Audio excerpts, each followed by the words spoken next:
Okay, I think it's a few minutes past the hour, so we'll get started, and hopefully those who are joining late will not take too long. But welcome, good afternoon. This is the third Fairbanks Center Modern China lecture of the semester, and actually a special thank you to everyone who is joining us, because when we originally planned this, I guess neither Elena nor I realized this is going to be in the middle of AAS. So we realized there are several other distractions at this point. And just now, Elena actually told me that not only are we competing with AAS, we're actually also competing with a talk that's being delivered by her doctoral advisor. So thank you especially for all of you who are actually joining us today. My name is Arunab Ghosh. I teach modern Chinese history in the history department here at Harvard. I'm also the convener of this series. Before I introduce Professor Songster, I thought I'd put in a quick plug for our final talk in the series this semester, which will be 3 weeks from now on April 13th, when we will welcome Professor Zhou Tamoa from Nanyang Technological University, and she'll be delivering a talk entitled Leveraging Liminality, Shenzhen and the Origins of China's Reform and Opening. For those of you some of you may have noticed that she just published a paper in the Journal of Asian Studies precisely on this theme. So we're really looking forward to hearing more from her about this exciting ongoing work. And you can actually find information about this on the Fairbanks Center website, and as well as information on how to register for the talk. But today, I'm really delighted to welcome Professor Elena Songster to the Fairbanks Center. Professor Songster is a professor of history in the history department at St. Mary's College of California, where she teaches courses on Chinese, Japanese, Asian, and world history. She is a historian primarily of modern China and received her PhD from the University of California at San Diego, and much of her work has focused on environmental history. And although today we'll be hearing about one particular kind of special megafauna, the panda, I actually first came to know, I first met Elena and came to know of her work through a totally different megafauna, the snow leopard. Several years ago, both she and I were involved in a collaborative project on the histories of science and technology in China and India. And our papers were then eventually published as the first volume of BJHS Themes, the British Journal for the History of Science Themes. And for that volume, Elena co-authored a paper with Mike Lewis, a fantastic paper on the attempts to conserve the snow leopard that sort of went between sort of the Chinese and Indian, sort of cut across the Chinese and Indian border. So I would highly recommend people check that paper out as well. These days, Elena is working on the history of medicinals found in nature, and she has also written in the past on the history of forestry in China. Before I hand things over to her, I thought I'd just a couple of quick points about procedure, format. Elena will speak for about 35 minutes, and then we'll follow that with Q&A for roughly the same amount of time, finishing by between 5:15 and 5:30. If you have questions, please type them up in the Q&A through the Q&A function within Zoom. And I'll try and curate and make sure we get to as many questions as possible. Yeah, and of course, please feel free to type them up during the talk as well, and we'll be able to take note of them. And I would also request, before you type your question, to please briefly identify yourself, your name, and if you want your institution as well.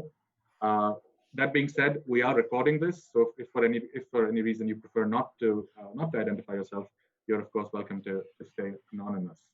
Okay, so with all those minor details aside, Professor Songster, Elena, welcome again, and over to you.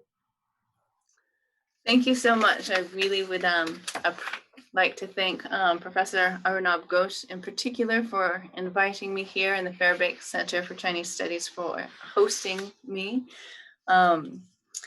Importantly, I also want to thank all of you who are here to listen to this talk and hear about my scholarship and take some time to think about people and pandas and the earth. And on that front, I want to respectfully acknowledge that I am zooming to you from the Bay Area, which is California's East Bay, where I live and work. And this is the ancestral land of the Sakhalin Bay Miwok tribe and the present day land of the Ohlone groups, including the Ramaytush groups and the Muwakma Ohlone tribe. Now, my book, Panda Nation, is a book about pandas, and it's also a book about the history of the People's Republic of China. And it is both in part because it has to be, but also because the panda has proved to be a really remarkable tool for accessing interesting questions about modern Chinese history. And one of the reasons it is able to do this is because it really serves as a almost like a mirror. And in that it reflects the things that are happening around it really well. And because there are a lot of things that people just aren't willing to say or write down in documents, but they can't help but do in reaction to the panda or the image of the panda. And then it gives us access to greater insight about what's happening at that particular juncture. As an example of this, in the 1980s, there was a mass panda scare, starvation scare in China. And at that time, it's fair to say that people were not willing to say that this sudden upsurge and inflow of cash from around the globe and from all different corners of China for the sake of saving this panda, which is seemingly in risk of starving, even though the money was not clearly, it wasn't clear how the money was going to be spent and there wasn't much accountability for it. This is what happened. And those officials who were on the receiving end of this sudden inflow of cash were just not capable of turning the cash fountain off. And in spite of the fact that there were scientists on the ground saying the problem wasn't really real, they couldn't bring themselves to tell the public that this animal wasn't in danger of starving, and that these people, from old people to young children, didn't actually need to send in their hard-earned money and lunch money because it was just too good an opportunity to receive. And so this revealed a lot of really interesting things about that particular point in Chinese history. Not simply that there were quite a few corrupt people in the various ranks of government officials, but also that it unveiled that there had been this very interesting shift in the way that both the government and the general population was viewing nature.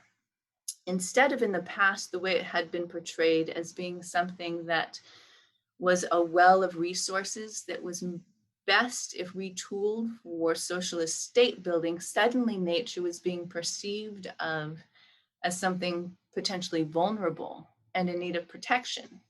And not only that, there seemed to be this shift in whose responsibility it was to protect it. By the early 1980s, it was more broadly seen as something of a shared responsibility between the government and the population. And moreover, this episode indicated that you could express nationalism by giving money. And so all of these things are really interesting ways in which the panda unveiled some important aspects of Chinese government and society. But in order to really understand how this came about and what it meant, you also had to spend some time in the digestive tract of the giant panda, which is decidedly as ugly and dysfunctional as corrupt politicians, because it's not designed to intake bamboo in the first place, which is part of the problem. It has to take in a lot. So there's a lot of nitty-gritty important details I can give you about the digestive tract of the panda, but the point is really that in order to understand the relationship between the giant panda and the emergence of China into this global superpower, and how those two things are kind of on parallel tracks, you also really have to understand the panda as an animal. And I would argue that before 1984, it would have been hard for something like this to have happened. Because in the early PRC, the panda really was just that. It was just an animal. It wasn't a big national symbol. Now, there was what some people would call Panda Diplomacy in the 1950s, but this didn't make very much of a splash in even the national news, let alone the international news. In 1957 and then in 1959, China gave a panda to the Soviet Union. And I had a colleague who was a Soviet historian, and she said she didn't even know about it. It just didn't, no one really paid that much attention to it. There was one paragraph in the People's Daily about the event, and that was it. And then in 1965, there was a second gift of pandas, this time to North Korea. And at that time, the gift was a gift from the mayor of Beijing to the mayor of Pyongyang. And along with 2 pandas, according to the People's Daily, the mayor gave a hippopotamus, a mountain goat, and a white peacock to the mayor of Pyongyang. And since it was a gift of a panda with some other animals, it was really just seen as an animal at the time. And it was really kind of a sister city type of relationship. This was not a seen as a state gift or a big diplomatic event. Again, just a paragraph in the People's Daily, and people went on. People hadn't paid much attention to this animal really until the 50s, when this cute little guy that you see on the screen showed up in the Beijing Zoo. And even at that time, when articles were being written about Ping Ping and the 2 other cubs in Beijing, they were actually having to describe what the panda was and what part of China it was from, because it wasn't broadly recognized at that time. And so if in 1965, it's still being given away to another city by a mayor with a peacock, it really hadn't achieved the kind of symbolic status that we're so used to thinking about the panda as holding. And as late as 1965, it was really just still seen as an animal. And so how did it emerge to become a national symbol? That's actually like a whole nother talk's worth of information, but suffice it to say, it was not a decision that was made in a room, as often happens with choosing mascots for the Olympics. That's how they choose those. They have a meeting in a room. But rather, this was something that emerged. It was a convergence of a bunch of small acts and renderings and impressions. And over time, the panda increasingly became seen as a symbol of China. At first, in the early 60s, it became used to modernize art, as Mao had called the people to do. And so here you see these lovely renderings by artist Wu Zuoren, which ultimately become stamps. And the most interesting thing, I think, about the story of how the giant panda transformed into a symbol of the nation is that at the center of this process was the Cultural Revolution. And it was increasingly used to represent the nation and represent China and express nationalism during this time, because it was really durable and safe means of expressing nationalism. And it could express nationalism because the panda was unique to China. And it was something benign without a clouded history. And so the fact that it hadn't been an animal of significant symbolic value in the past is part of what made it useful to express nationalism during the Cultural Revolution. And so over time, as the Cultural Revolution starts coming to a close and things start normalizing a little bit, is really when it takes on its new role as a symbol of China. And we see this transformed most dramatically with the first true act of Panda Diplomacy, which occurs with Nixon's visit. Now, this, of course, was a monumental event. It was even called Nixon's shock in Japan. And it was really the brainchild of these statesmen. And this, the way that the panda got involved in this particular event, according to people I interviewed when I was doing research for my book, really seemed to be a little bit more of an afterthought. It wasn't something pre-planned as an obviously appropriate thing to do. But among the many different activities that Mrs. Nixon was invited to partake in, including going to a Chinese restaurant and meeting with school children, she was also taken to the Beijing Zoo to observe the giant panda. And when it was decided that, oh, wouldn't it be a good idea if we bestowed the United States with a pair of pandas as a gesture of diplomatic goodwill, they then started scrambling to think of how do we express to the President of the United States what a significant gift this is. And that's when someone raised the idea of framing the giant panda as a guoba. And so you first see this phrase used in relationship with the giant panda at that particular moment. Now, what's interesting about this is that when the giant panda does first come to the United States, let me backtrack. This isn't the first time that a panda has been given to the United States. And I call this the first act of state diplomacy on the part of the People's Republic of China, but they were actually beat to it by the KMT. In 1941, Song Mei-ling and her sister came up with this idea as an expression of gratitude to the United States for their help in the war of resistance against Japan. And so they sent 2 pandas to the United States in 1941. They had this heroic journey through enemy controlled waters and ended up landing in the United States. One only lived 4 years, but the other lived 10 years. And at that time, I think it's still fair to say that it didn't have that it was seen as something that the Americans would like, in part because the Americans actually had several pandas in their zoos previously, thanks to these 2 kind of renowned panda trappers who had brought pandas back to the United States in the 30s. And so they had been a huge splash in the United States, even while in China, they were just kind of animals that were not broadly known at the time.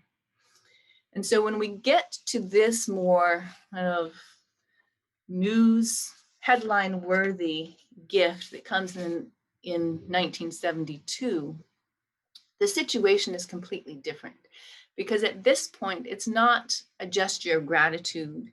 It's not a gift sent to a sister city in a friendly state. This is a gift that is supposed to represent new relations with a former enemy state for which we had no formal diplomatic relations between these 2 countries. And so there was a lot of hoopla and pomp and circumstance that surrounded this particular gift. And in fact, if you look at US newspapers at the time, you get quotes like, "The kind of security precautions tendered or given to these animals are those tendered to visiting heads of state." Or another article characterized the preparations as so full of import, it was as if Mao Zedong himself was coming to the US. They then had a grand welcome ceremony at the zoo. The First Lady attended and 1,000 dignitaries attended. And when they finally opened it up to the public, 1,000 people came to see the pandas within an hour.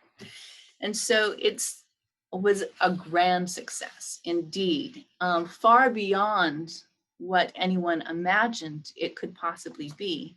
And this is when you first see the pandas being characterized as ambassadors, and even explicitly so. One New York Times article wrote, "Until the 2 countries exchange ambassadors, it's not reasonable that 1 pair of American musk oxen and 1 pair of Chinese panda be spared accreditation to each other's capitals as temporary charge d'affaires." So you see that this language is being used in the press to talk about this exchange. and the work that these pandas are doing in terms of helping the two states warm relations and putting a friendly face on China, for which many people were not completely ready to accept on either side of the Pacific Ocean.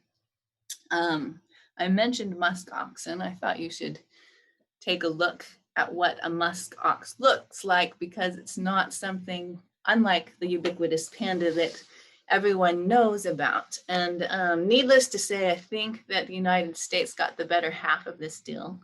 Sun Yat-sen's widow said so much in an interview about the whole thing, noting that's Nixon for you. We got a raw deal.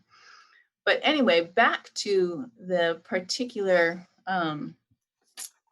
event at the time, there was still a great, in spite of all of the pomp and circumstance and excitement that surrounded the arrival of the pandas, there are still a lot of people who were decidedly skeptical about it. And as they were waiting in anticipation of the pandas, things came to, people were expressing their skepticism about the quality of the pandas that were going to come, whether or not they would be two males and therefore could not mate, or whether they would send some old female who wouldn't be able to bear offspring.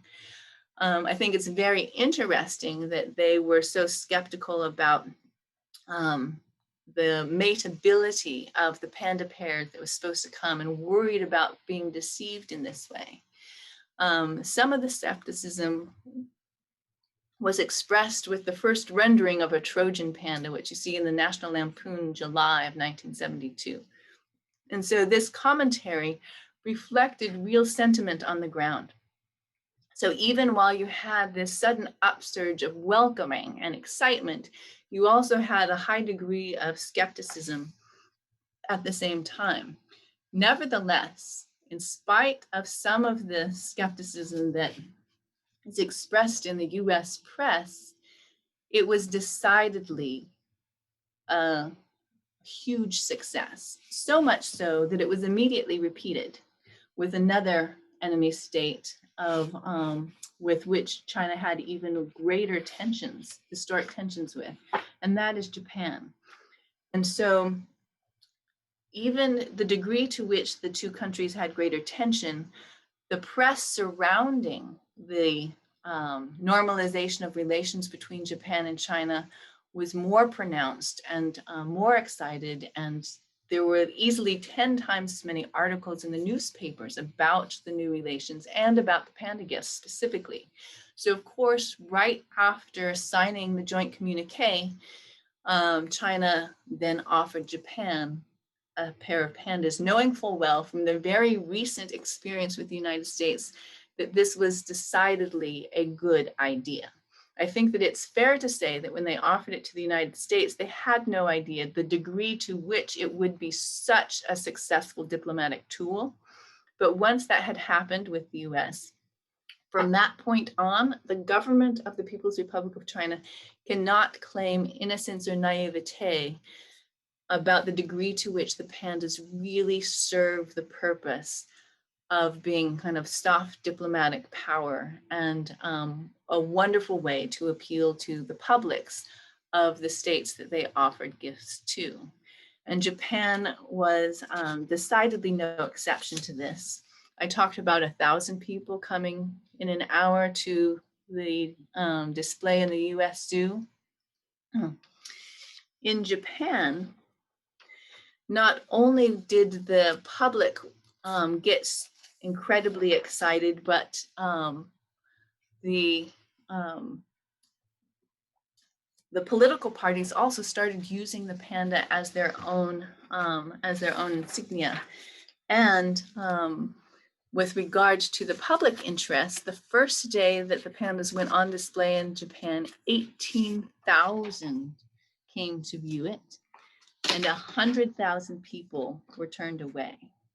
So needless to say, this was incredibly popular in Japan as well. And as a result, they continued to give state gift pandas to other nations as well. This had an immediate effect on the wild population. in China. There were technically enough pandas in captivity at this time in China to give these state gifts to the first few countries. But in the end, they gave state gift pandas to 9 different countries, and always in pairs. Only 2 of those were already in captivity. The rest were captured from the wild. But that doesn't account for the huge uptick. Immediately 18 were captured in 1973. The panda gifts continued to be given until 1982. So this huge uptick was really the result of domestic zoos being excited about putting pandas on display. And this was a really interesting side effect, because this wasn't something that was necessarily anticipated by the government. They thought, hey, why don't we give some pandas to the United States? Then they saw what a fabulous decision that was and immediately repeated it with regard to their relationship to Japan.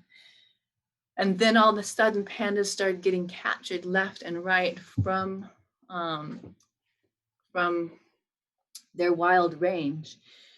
And so interestingly, it's in the face of this that we see the pandas doing their first environmental advocacy work. In 1973, there was seeming rejuvenated interest in the precious species protection, which had been on hold for the vast majority of the Cultural Revolution. And so they some of these forestry officials start holding meetings about precious species protection and discourage officials from trading endangered species for radios, cars, and televisions. So you absolutely should not do this. And then in addition to that, they actually wrote something a little bit more official and created a new National Wild Animal Resource Protection Regulation in 1973. And in this, it states national first, second, and third level protected animals without exception are not to be exported for trade. Previously, there hadn't been any particular explicit rule about this. Only under necessary circumstances, and this is where you see this new policy being deferential to national politics, only under necessary circumstances can first level nationally protected animals be given as a national gift and only under the central government's control. So this was a really brilliant caveat on the part of forestry officials in China, because what it did is it offered deference to the central government and even explicitly called pandas a tool for national and international importance and for befriending the people of other nations, recognizing that this was something that was of significant importance to the central government, yet took this opportunity to make this an exception and then protect not just pandas, but all first level protected species. And there were approximately 18 of those that were on a list already designated as such. And so here we have our first kind of intervention of the giant panda as an advocate. Now, the state gift formal acts of diplomacy come to an end in 1982 because in 1983, as I said when I opened my talk, there was a broad-scale panda starvation scare. And so there was a concern that perhaps it wouldn't be good to be giving away pandas if we didn't know how many we had and we didn't have enough to do that. And in order to protect the domestic population, China decided to stop giving them away and started a short-term loan program. Now, the first animals that went on the short-term loan was this pair that went to Los Angeles to help celebrate the Los Angeles Olympics of 1984. Now, the idea was that they still belonged to China. They would go back to China, so it wasn't depleting China of pandas. The problem was that this short-term loan program was actually a lot worse for pandas in many ways than giving them away. Decidedly because they basically went on tour, they're under a lot of stress, they couldn't reproduce, and it was making tons and tons of money for China, which was seen increasingly by environmental groups as an infraction on what should be done with endangered species and protected species. And so a lot of opposition rose against the short-term loan program, and eventually it was brought to a halt in the United States first, and then subsequently in other places. And though it continued on in other places for a long time. A new system was created, which was a long-term scientific loan. And so here you see a reintegration of the animal of the giant panda with this kind of diplomatic effort of exchange. The big difference with the scientific loans was that they had to be a form of scientific exchange. They were loans, they weren't gifts. There was a lot of money involved, that if you were going to be hosting these animals, you had to pay China usually $1 million a pair per year. And this was in part to abide by the Convention on Trade in Endangered Species, because one of its criteria is that you don't use endangered species for profit. And instead, this money was supposed to go directly to the wild species in China. And there was usually a representative from the paying zoo who would be involved in learning about and witnessing the ways that the monies were getting spent in China for the benefit of the wild population or its habitat. And so this was a big shift in the ways that pandas were seen as, instead of just tools for politics, it was a new understanding that they needed to be used to benefit the species itself. And so this reintegration of the animal enabled it to kind of advocate for its wild counterparts. And that was part of the design behind it.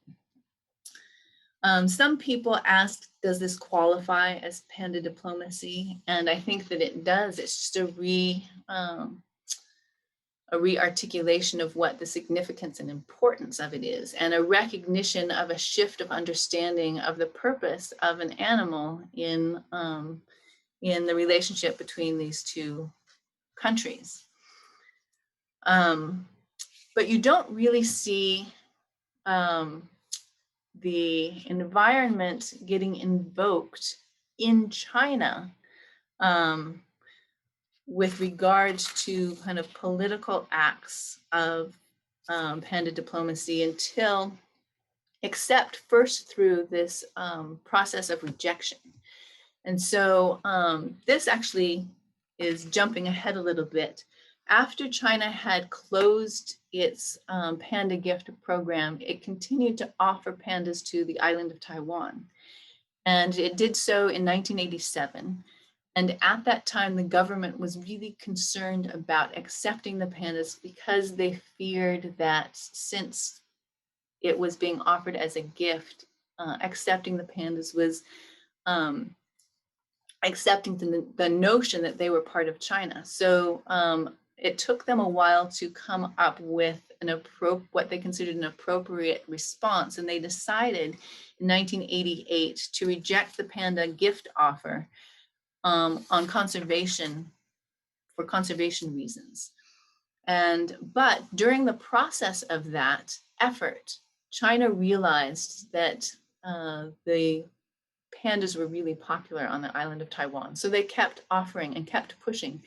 And they offered pandas in 1989, in 1990, in 1997, and in 2000.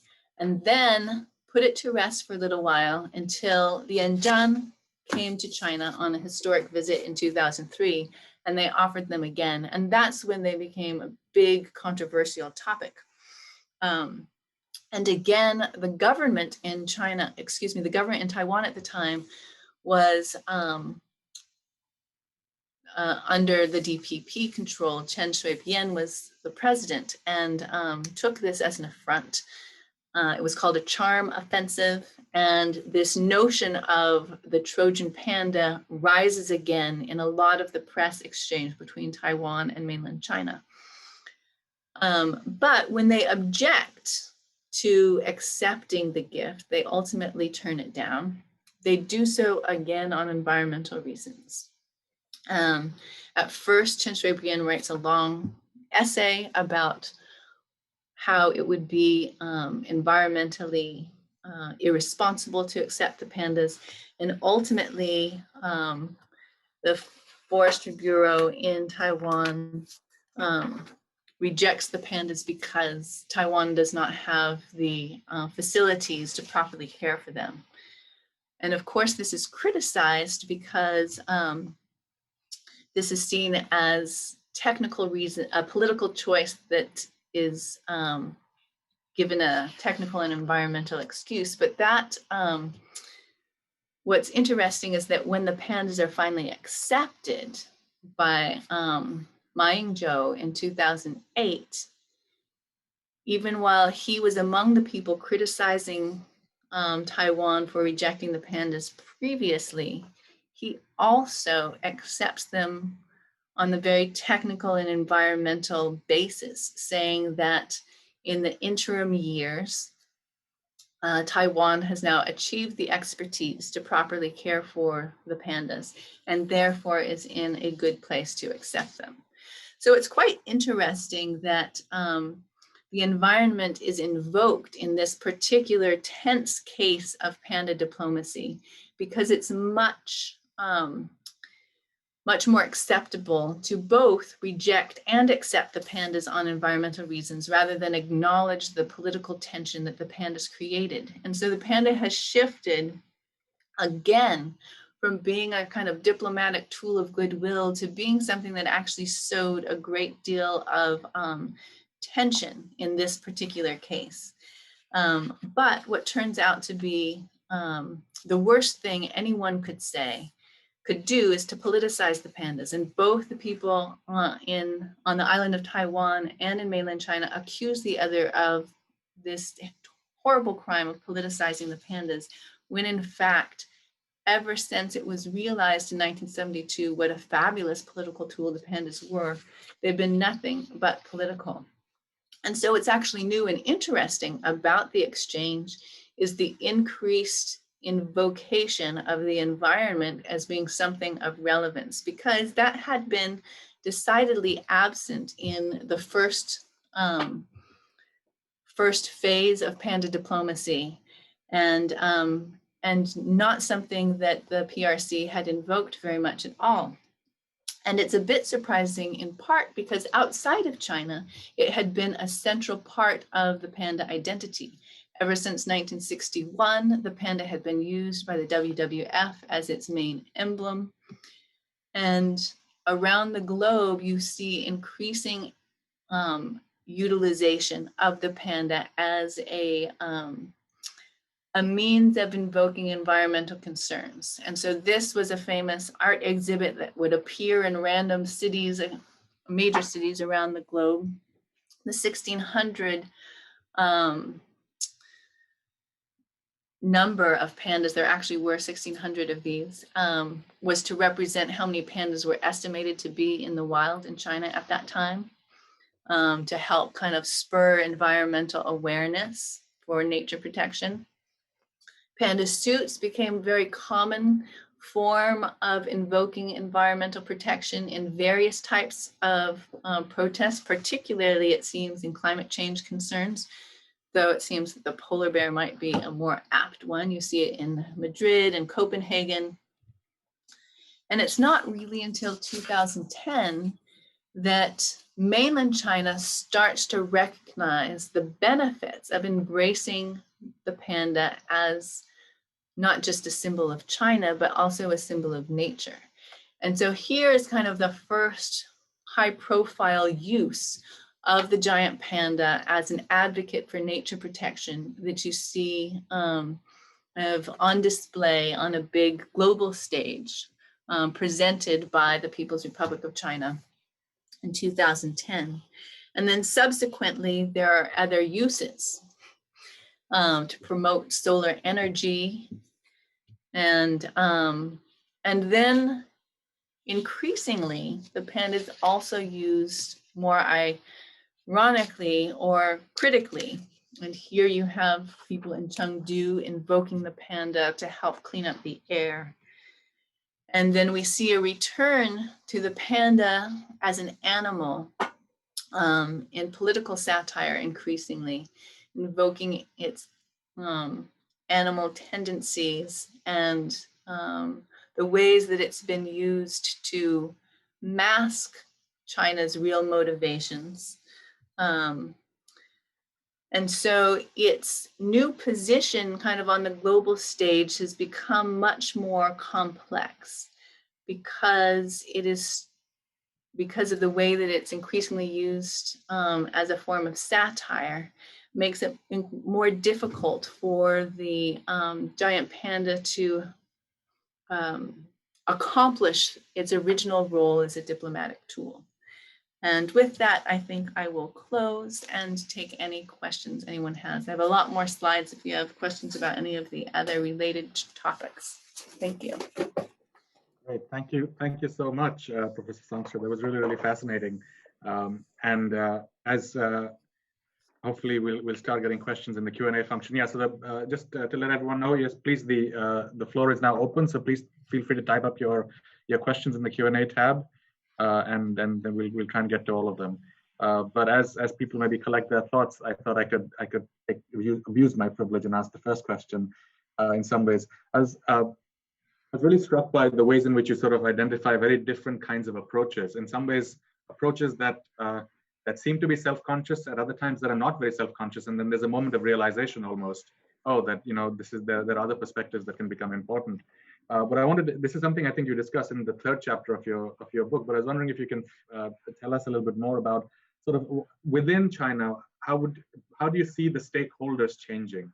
Who are the stakeholders? And how do they change? And I have one sort of a more specific thing that I have that's sort of fueling this question really is, are there sort of pre-49 or even pre say 61, 62 perspectives on the panda, which are much more local? You talk about the Baima people and sort of sort of the people who actually would have encountered the panda, historically in centuries past. Did any of that those perspectives feed into whether it's the conservation side or whether it's a more instrumental sort of approach to the pandas? So where do you situate those perspectives? Sort of older approaches to the panda. So pre-49, as you mentioned, the stakeholders really are generally more local, with the exception of paleontologists. That there was a kind of slew of digs in the 1920s that involved foreign as well as local experts. And at that time, they had dug up panda fossils. And that's part of the panda in pre-49. One of its big claims to fame was that they didn't know what it was.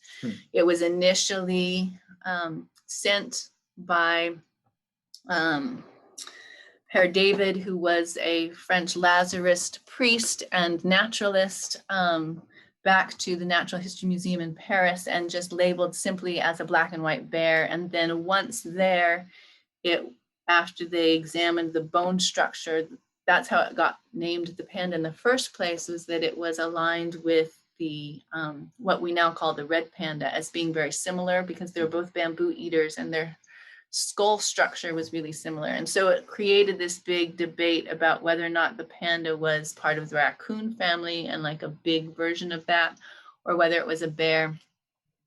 And so some paleontologists got involved in those debates, and some even, and then the taxonomy debates, and whether or not it was maybe part of its own species that was separate. And some of this had a little bit of nationalist overtone, but for the most part, this was a pretty isolated debate that was outside of the realm of most people in China. It was kind of something that you could find in particular scientific journals. And then with regard to local engagement with the panda, now this was something that the Baima people are one example, because the panda's range extends through quite a number of different people's territory, but that's the group that I interacted with and researched in my own study. And based on some of my interviews with Baima people about kind of what the panda meant to them before it became a national symbol, you know, interestingly, they had reverence for it. They considered it a peaceful kind of animal. And it's always a little challenging when you're doing kind of oral histories to know, like, is this what they think I want to hear? Is this what they know is the appropriate thing to say? But what they did tell me was that it was a revered animal that they didn't see as a threat, and so they chose not to hunt it. But it wasn't of any particular significance. It just was kind of there in their forests. And because it wasn't of any particular use, they didn't really have a reason to hunt it either. And so, but there is a case, a period when there are a number of pandas being hunted, and that is during the Great Famine in the wake of the Great Leap Forward. And at that time, you can tell from the documents that the Baima people are the ones seen as blamed mainly for that episode. And they undergo like education that this is a protected species. And so they didn't think it was an animal of any particular significance until they were told that it had to be protected. And so it was just a local animal that becomes almost a burden, right? Because when they create a nature protection and reserve for the giant panda, then that suddenly restricts their access to things like medicinal herbs and grazing places for their livestock. But they don't seem to harbor resentment against the animal for it per se, but it's definitely not something, it's definitely serves as more of an inconvenience than something that was particularly revered by that group. It subsequently brings them tourism, which is another chapter in the story. But I think more than anything, it brings the government's long arm into their territory in a way that probably wouldn't have happened without it. So that's the kind of changing narrative with regard to the Baima themselves. In terms of other stakeholders, I think that the panda generally has, because it has become such of a national symbol, it does serve a purpose for a growing group of environmentally active groups that are domestic in China. But some of them are also critical if they're particularly concerned about other species which they don't think gets enough attention. And so you see this on a global scale by some environmentalists and domestically as well. Great. Okay, thank you. We have questions coming in. So James Evans, who's a doctoral student here at Harvard, asks, what comparative examples do you see, either temporally from Imperial China or geographically from other states, of the leveraging of animals in diplomacy?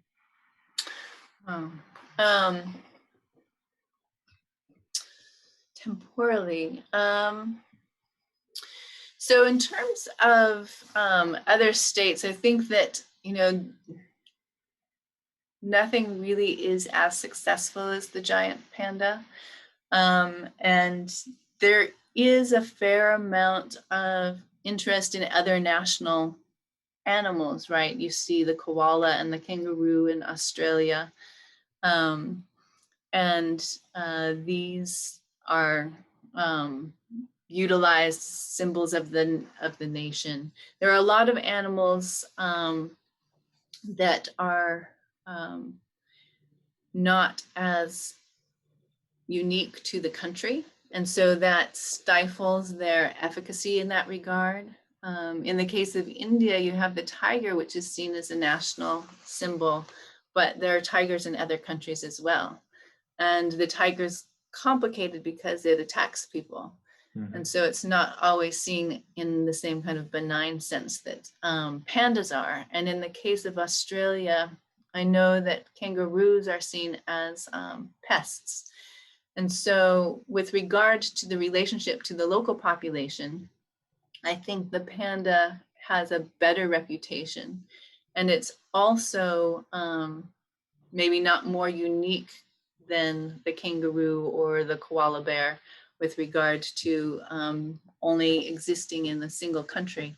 But it's more rare than both of those, and more charismatic in a way as well. And so there are other examples of using animals for diplomacy, but it really doesn't seem that any animals are quite comparable to the panda, both in terms of its kind of appeal and the way in which the government can leverage it because of its status as an endangered species. That makes a lot of sense. As I was listening to you, I was thinking of, well, in popular culture, what is the representation? And with the panda, of course, in the West, you have Kung Fu Panda as this sort of perfect representation of what you just described, right? As friendly, is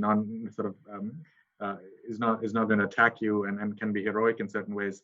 And of course, with the tiger, what comes to mind is, of course, Shere Khan in Jungle Book, who is very much the antagonist.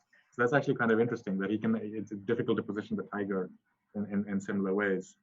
We have another interesting question that is, again, longue durée. Are there specific references throughout history, dynastic as well as post-revolutionary, of pandas being hunted or used for utilitarian purposes? And if so, they would be grateful for references to track down. Not really. There is, I like to liken the panda to this Taoist notion of Wong Zhishu, which is I think that it exists. Its existence is in part in gratitude the fact that it's pretty useless. I have searched some ancient texts, and a lot of panda scholars do actually, even like all of the biologists pour through these texts trying to find references. There's actually, let's see if I can find it. There was, most of those references are not definitively the panda. And it's in part because the panda doesn't have the same kind of bear bile that bears that have been used for that medicinal purpose have, and so they're not useful for that. There's a really funny episode in George Saller's book about the last panda, about a panda that was accidentally caught in a trap. And so when he went to the trial of the peasant hunter, the hunter said that, there's this big animal, you're not going to just throw away the meat, even though it wasn't his intent to actually catch a panda.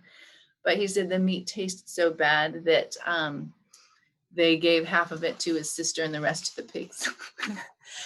But so it's not like particularly useful for eating. Its fur, though adorable, is really coarse, and I found a few references that imply that it might have been used to help kind of be a rug or a mat on a bed to help stave off dampness. But it doesn't have a lot of historic use, and it doesn't appear in art or other as other forms of symbolism. And so I think one of the reasons that the panda persisted is because it's actually difficult to catch them because they're very reclusive. And then to what end? Because they don't actually have a lot of use.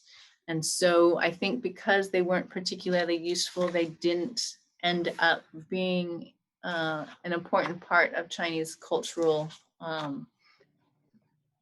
relics in any way.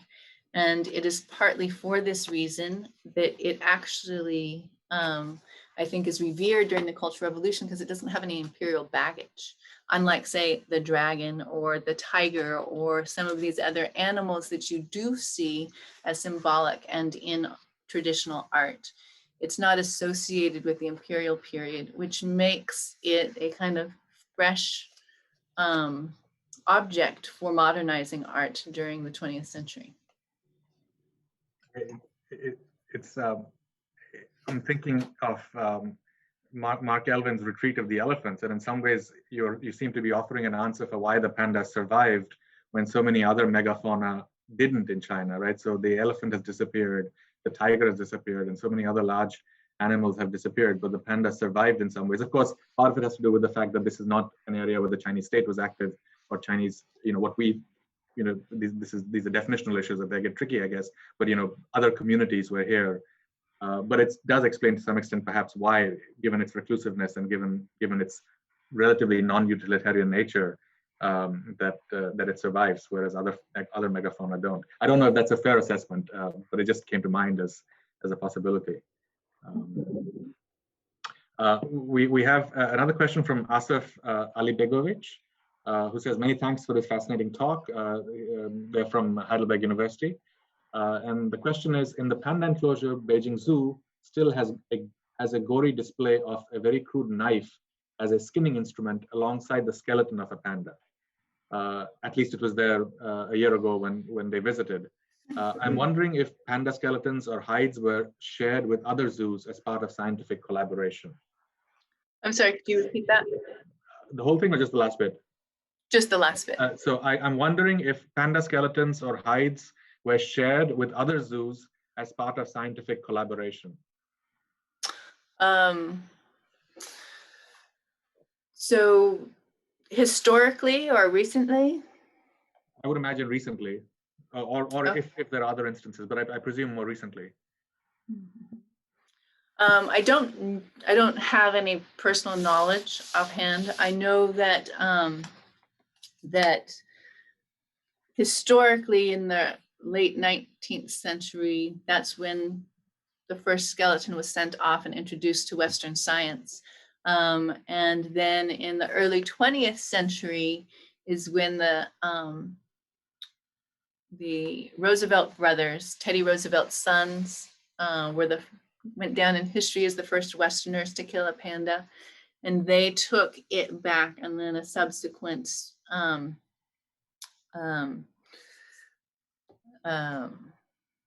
another specimen, and they put them on display in the Chicago Natural History Museum. And so you do have some occasions of this. I don't know how prevalent the sharing of skeletons is. I know that there are a number of different, I think that one of the studies of skeletal structure came out was based from the United States, was based on the skeleton that was in the Chicago Natural History Museum.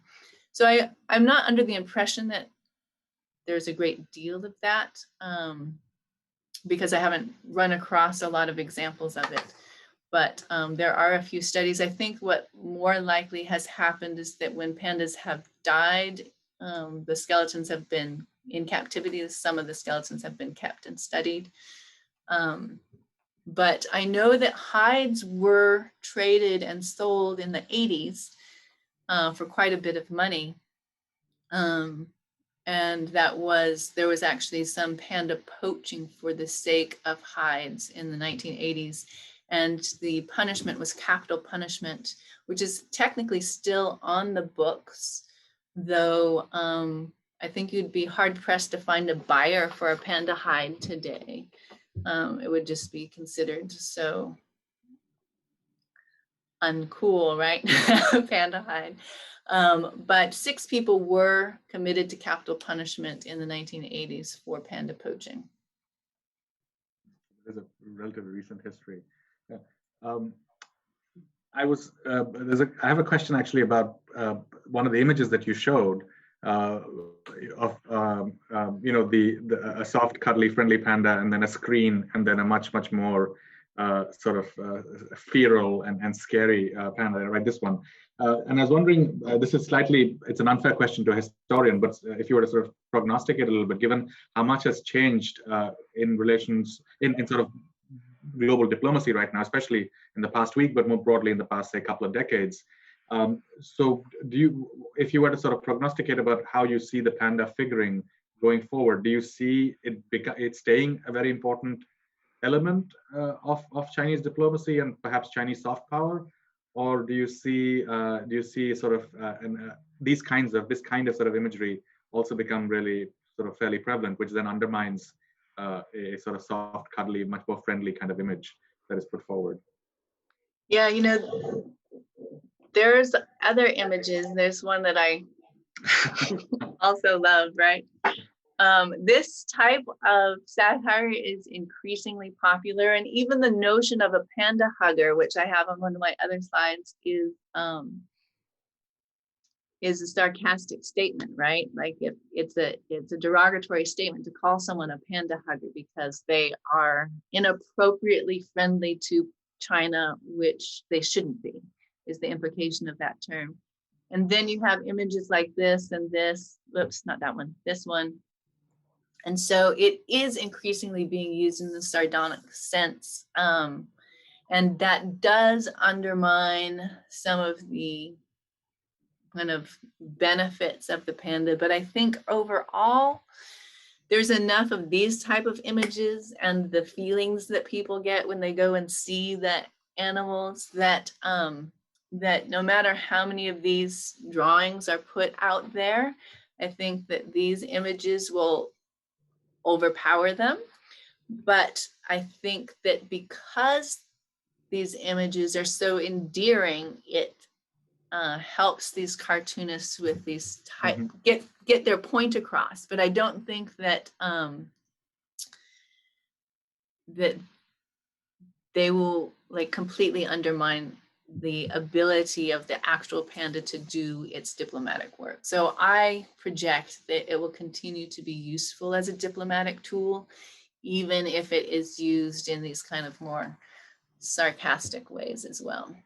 Mm-hmm. Great, thank you. There's also a question about sort of I think you touched upon it just briefly right now or a few minutes ago when you talked about the Cultural Revolution and how that particular period, what happens to the panda doesn't fit with a lot of other sort of standard narratives.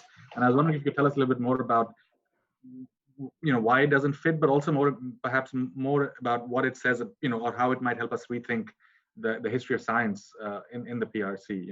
Is it offering something? How would you say what are the implications for sort of the history of the history of science in the PRC? Okay, and so so the giant panda's relationship with the history of science is actually pretty interesting because in terms of the Cultural Revolution, it served a very interesting role in that during 1967 to 1969, which kind of some of the peak of radical Cultural Revolution activity. Let me see, I'm going to just flash through here really quick. There's like 100 million panda pictures, but there's one that I want to show you. There was actually one, oh, there it is. This one. There was a survey of the Wanglong Nature Reserve in 1967 to 1969. And so while the rest of China was experiencing tremendous upheaval and anti-intellectualism and anti-science, the state actually sent a group of scientists to panda territory to do a scientific survey of pandas in the first official panda reserve. And they didn't publish it until 1973, but they did all of the work in 67 to 69. And so the panda became an exception with regard to Cultural Revolution era science. It was one of the forms of science that was allowed to continue. And when I was looking through the journals of the time, the other types of things that were allowed to continue during the Cultural Revolution, were things like expeditions up Mount Everest and surveys of the forest in Northeast China. Things that were the characteristics of these types of scientific endeavors were nation glorifying, and they were also kind of heroic expeditions. And so this kind of fell into that category. And so with regard to the Cultural Revolution and science, it fit the bill in terms of something that could help continue to promote this kind of heroic nationalistic science. And you don't hear a lot about it again until the 80s, when you have George Schaller coming from the United States and overseeing the first behavioral study. Now, what happened in 67 to 69 was simply a panda survey. And then when he comes in 1979 to 1984, it's a behavioral study. And he really introduces a new kind of science to China. And so the people who worked with him, mainly Hu Jinchu and Pan Wenshi, through their work with him, are introduced to this kind of conservation, but what comes to be conservation biology. And they then take it to their students. And so you have this kind of new approach to engaging with nature through science that happens as a result of that. And the panda is kind of the first introduction of this type of science. And so it really does have an impact on the history of science in China, because it actually introduces a whole new field of science to the country. And then subsequently, it's the subsequent generations of students who have continued that on have really taken it to new levels and have taken it to other species. And so it's had an important impact, I would say. Well, that is really interesting. I hadn't, you answered at the end. I was going to ask whether then it's sort of translated or transferred to a more broader approach to conservation in some ways. So we're approaching 5:15, but I see there's another question here. And so maybe I'll also let out a final call. If there are any final questions, please do type them up. We can take them together.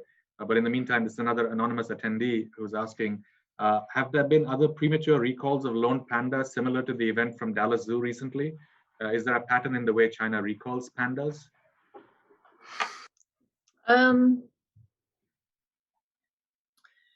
I would have to review. I can't say comprehensively no that there hasn't, but generally speaking, the government's pretty careful about the way that it handles those loan relationships. More often than not, there have been extensions, but what I have found more often is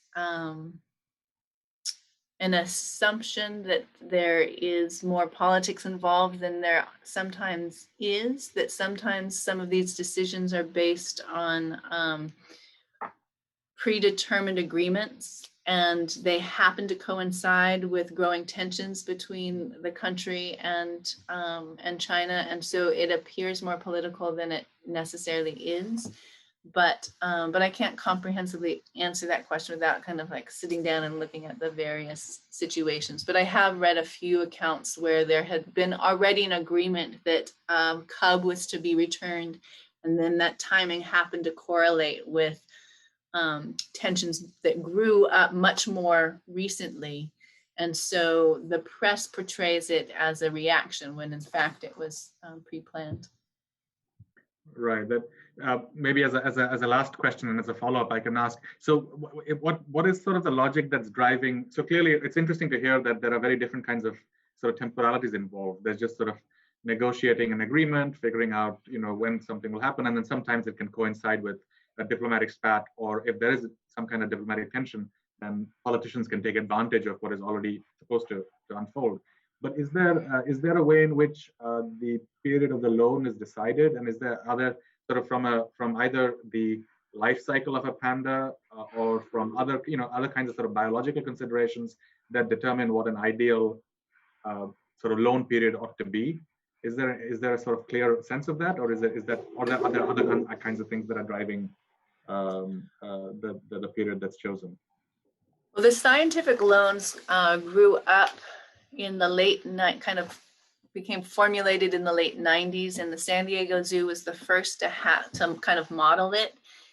And there is kind of a standard with a lot of variations, and the basic standard is that you have a pair that can mate, and that they're loaned for 10 years.